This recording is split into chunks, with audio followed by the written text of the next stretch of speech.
Viewers will recall how pessimism over the Greek sovereign debt situation put the skids under world financial markets yesterday. Equity markets in particular were badly affected, but there was also a significant impact running through currencies. Well, some good news. Overnight, 6 Greek banks elected to sign up voluntarily to the debt restructuring package, and they account for roughly 20% of the total Greek sovereign debt.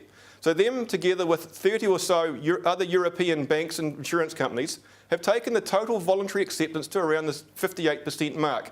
Now, the Greek government requires 66% voluntary take-up before it can enforce the restructure on all bondholders. So based on these numbers, it would appear that the Greek government is going to reach that target.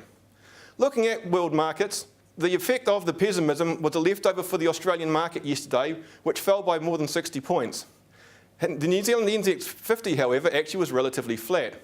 Looking at the rest of the world, overnight, the Dow responded favourably to the good news from Greece, as did European markets, which were up slightly.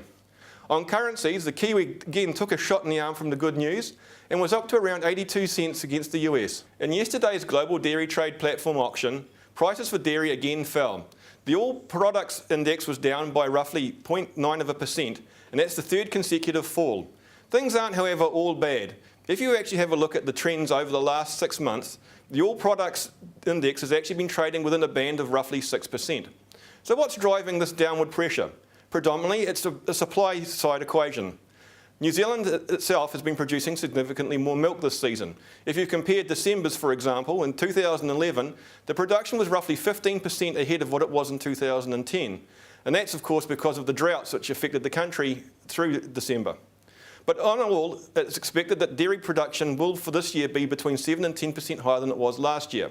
Of course, the US, Australia, the Ukraine and a number of other dairy countries are also producing more milk. Looking at more detail at the results, anhydrous milk fat was up by about 3.7% in this auction, reversing recent downward trends. The other major mover was skim milk powder, which was down about 1.9%.